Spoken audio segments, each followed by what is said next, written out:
हमारी सरकारनी कामगीरी એ પ્રજાલક્ષી, સરળતાવાળી, પારદર્શક અને ઝડપી બનાવવા અનેક અગત્યના નિર્ણયો લીધા છે. પ્રથમ, શહેરી વિકાસ વિભાગમાં અમે જે નિર્ણય કર્યો છે એ પ્રમાણે એક નાગરિકને પોતાનું વ્યક્તિગત મકાન બનાવે તેની બાંધકામની પરવાનગી નગરપાલિકા, મહાનગરપાલિકા અથવા તો ઓથોરિટીમાંથી મેળવવાની હોય છે. તમામ મહાનગરપાલિકા, તમામ નગરપાલિકા અને તમામ ઓથોરિટી વિસ્તારમાં જે નાગરિક પોતાના માલિકીના પ્લોટ ઉપર 125 મીટરની મર્યાદા સુધીનું મકાનનું બાંધકામ કરવા ઈચ્છતા હશે એમણે કોઈ બાંધકામની પૂર્વ મંજૂરી લેવાની રહેશે નહીં.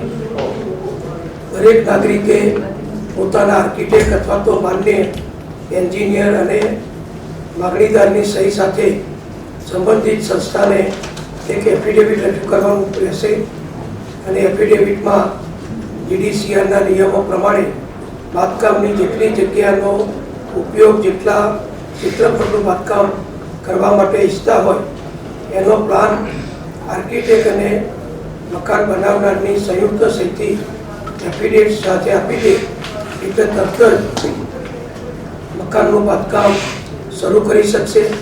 બાંધકામની મંજૂરીની પ્રક્રિયા લેવાની રહેશે નહીં અને 125 મીટર સુધીના કોઈપણ માપ સહિતના ક્ષેત્રફળવાળા તમામ વ્યક્તિઓને આ લાભ મળશે. આ મકાનનું બાંધકામ પૂર્ણ થયા પછી એને જે નકશો રજૂ કર્યો હતો એ નકશા પ્રમાણે બાંધકામ કર્યું છે કે કેમ એની ચકાસણી સંબંધિત સત્તામંડળ કરશે અને નકશામાં બતાવ્યા પ્રમાણેનું પ્લાન ડિઝાઇન પ્રમાણેનું બાંધકામ કર્યું હશે એટલે તરત જ એ નાગરિકને એ મકાનનો ઉપયોગ કરવા માટે યુની પરમિશન આપવામાં આવશે. એમને કોઈ પરવાનગી બાંધકામની આગોતરી મેળવવાની રહેશે નહીં. બીજો એક અગત્યનો નિર્ણય શહેરી વિકાસ વિભાગમાં જે અમે કર્યો છે એના અંતર્ગત અમે 2016માં એક નિર્ણય કર્યો હતો કે મહાનગરપાલિકાઓ અને સત્તામંડળ અને અવર્ગની નગરપાલિકાઓ એમાં જે બાંધકામની પરવાનગી માગવા માટે નાગરિકને દરેક જગ્યાએ જુદા જુદા ફોર્મ ભરવા પડતા હતા અને દરેક શહેરમાં ફોર્મનો નમૂનો જુદો હતો, એની વિગતો જુદી હતી. સરકારે હવે નિર્ણય કર્યો છે, મુખ્યમંત્રીશ્રીની અધ્યક્ષતામાં અમારી જે કમિટીની મિટિંગ મળી એમાં, કે હવે મહાનગરપાલિકા અને તમામ નગરપાલિકાઓમાં નાગરિકે કોઈ પણ પ્રકારનું બાંધકામ કરવું હશે, એ પોતાના મકાન માટે હોય, શોપિંગ સેન્ટર માટે હોય કે કોઈ પણ બિલ્ડિંગ માટે હોય, એની આખા રાજ્યમાં એક જ સમાન પ્રક્રિયા રહેશે, એક સમાન જ ફોર્મ રહેશે. એટલે આખા રાજ્યમાં ગમે ત્યાં બાંધકામની પરવાનગી તો એક જ ફોર્મ ભરવાનું રહેશે અને એ ફોર્મ એક સમાન રહેશે. એ ફોર્મ ભર્યા પછી વિના વિલંબે તાત્કાલિક નાગરિકને બાંધકામની પરવાનગી મળે એવો નિયમ અમે કર્યો છે. એક અગત્યનો નિર્ણય મહેસૂલ વિભાગમાંથી કરવામાં આવ્યો છે કે આખા રાજ્યમાં જે ટીપી બનાવવામાં આવે છે, અત્યાર સુધી લગભગ 700 જેટલી ટીપી રાજ્યમાં અમલમાં મુકાઈ ચૂકી છે.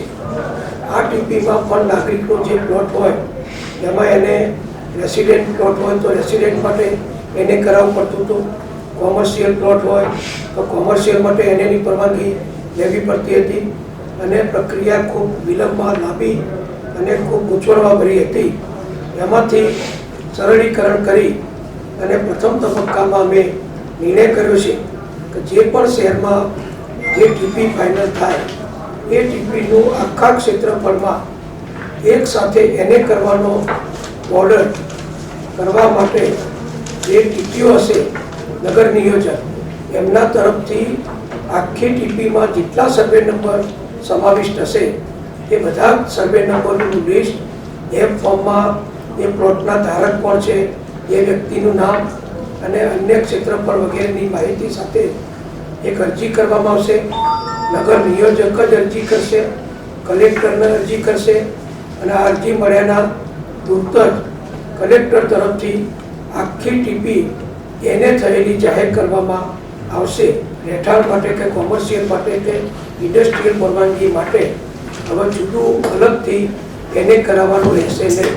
પરવાનગી માંગવા માટે કલેક્ટરને એને એક સરળ અને સાદી અરજી કરવાની રહેશે અને એના પ્રમાણે કલેક્ટર તરફથી જે વિગતો જોવાની થશે. કલેક્ટરશ્રીએ ફક્ત આ જમીન જૂની શરતની છે કે કેમ એ જોવાનું રહેશે. સરકારને કોઈ પ્રીમિયમ ભરવાપાત્ર જમીન હોય તો પ્રીમિયમ ભરાઈ ચૂક્યું છે કે કેમ તો એની ચકાસણી કરવાની રહેશે. જે જમીન ધારક છે એ કાયદેસરનો હકદાર છે કે કેમ એની ચકાસણી કરવાની રહેશે. આ જમીન ઉપર કોઈ સરકારી કે અર્ધ સરકારી કોઈ લેણું બાકી છે કે કેમ એની ચકાસણી કરવાની રહેશે. કોઈ બેંકે લોન આપી હોય, તારણમાં મૂક્યો હોય પ્લોટ, તો એ ક્લિયર કરાવી ટાઇટલ ક્લિયર કરાવવાની જરૂરિયાત રહેશે. એવી જ રીતે આ જમીન જે સરકારના કોઈ નીતિ નિયમો અન્વયે જે રિઝર્વેશનમાં નથી આવતી, દાખલા લગભગ 7 પ્રકારની ફક્ત ચકાસણી કર્યા પછી કલેક્ટર તરફથી 30 દિવસની અંદર ફરજિયાત આ મિલકતને એનઓસી આપવાનું રહેશે. અને કલેક્ટર એનઓસી આપે એટલે એ જમીન એને થયેલી ગણાશે અને એના ઉપર નગરપાલિકા, મહાનગરપાલિકા અથવા સૂચિત જે ઔડા, રૂડા કે સુડા વિસ્તાર હોય એમના તરફથી બાંધકામની પરવાનગી આપવામાં આવશે. અને જ્યારે નાગરિકને પોતાના પ્લોટ ઉપર ઉપયોગ કરવો હોય બાંધકામ માટે, ત્યારે એને અલગથી એનઓસી મેળવવાનું રહેશે.